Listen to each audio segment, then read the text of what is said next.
Salut, juste pour partager une situation d'ordre sécuritaire, enfin c'est de la cybercriminalité. Je pense que ça pourrait intéresser beaucoup de personnes. Voilà, ce jour 5 novembre 2019, j'arrive devant ma machine. Je voulais regarder les messages et je tombe sur un email où quelqu'un qui se présente comme un hacker déclare avoir hacké mon adresse, mon email, il y a de cela environ 6 mois et me contacte pour me demander de l'argent. En fait, toute une histoire est tissée derrière. La personne dit qu'elle a constaté, qu'elle m'a espionné sur Internet, qu'elle a constaté que j'aimais des sites d'adultes et que si je ne lui envoie pas ce montant, qu'on peut voir ici, 929 $ en Bitcoin, et la personne donne son adresse, alors elle va donc publier cette supposée salvie sur Internet.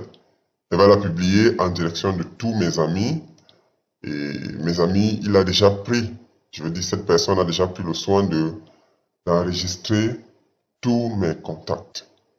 Ok, voilà donc la situation à laquelle j'ai fait face. Bon, je m'y connais un peu quand même. Fait que j'ai fouillé, j'ai regardé l'adresse du wallet et je me suis rendu compte que depuis le 2 novembre, en fait, le 2 novembre, c'est la date à laquelle la personne m'a contacté. Bon, je n'étais pas allé voir cet email. Donc, depuis le 2, plusieurs personnes lui ont déjà envoyé de l'argent. Enfin, depuis le 2, la personne a reçu 4 transactions.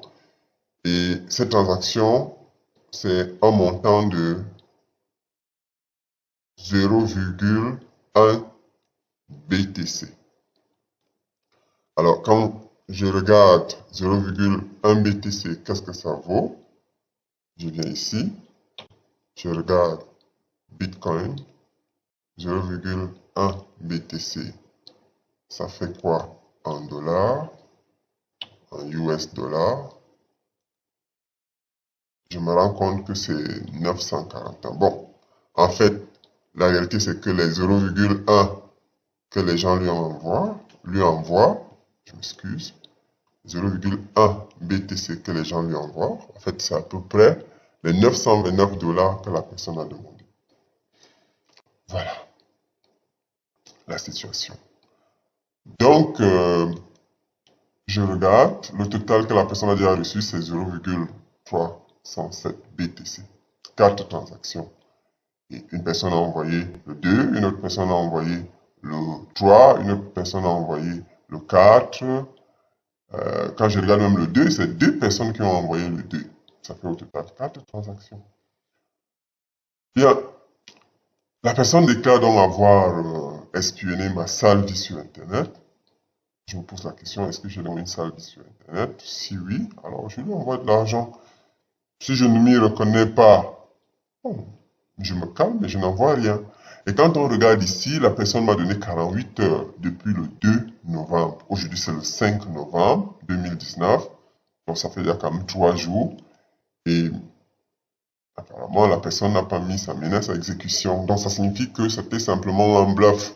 En fait, aucun ami, aucune amie, personne ne m'a appelé pour me dire, mais voilà, qu'est-ce que je vois là sur Internet? Donc, ça signifie que c'était un bluff. La personne a donc écrit un profil de message qui correspond à un profil de personne.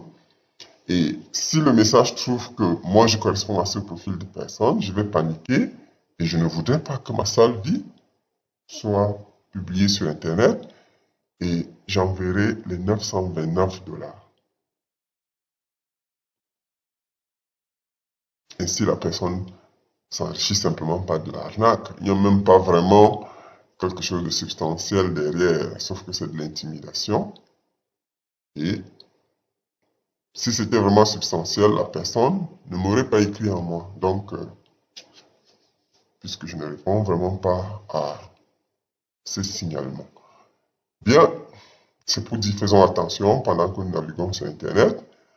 Euh, voilà. je crois que de temps en temps, ceux qui sont curieux pourront venir chaque fois vérifier cette adresse pour savoir le nombre de personnes qui sont déjà tombées dans le panneau de cet individu. Bon, juste par curiosité. Voilà, c'est comme ça que les gens se font piéger. Faisons donc attention à ce que nous publions sur Internet. Moi, je suis d'autant plus certain que je ne publie pas de photos sur Internet. Si j'ai des photos sur Internet, ça ne doit pas dépasser 5. Déjà, je ne suis pas une personne publique, donc je peux contrôler en fait ce que je publie sur Internet. Quand on est une personne publique, c'est différent parce qu'il y a des gens qui nous espionnent, il y a des gens qui veulent à tout prix nous nuire, il y a des gens qui veulent à tout prix nous faire du bien, ainsi de suite. Donc, voilà, on ne peut plus contrôler. Mais quand on est encore une personne inconnue, on peut quand même contrôler. Et là, je sais que j'ai même pas 5 photos sur Internet. Donc, je dis vraiment, ceux qui publient ceux qui publient tout sur Internet, tout ce qu'ils font, ah, mettez quand même des filtres. Voilà, ça. Voilà, c'est tout ce que je voulais dire. Ça concerne la cybercriminalité, ça concerne l'arnaque par Internet. Faisons gaffe. Je vous dis, faisons attention. Merci.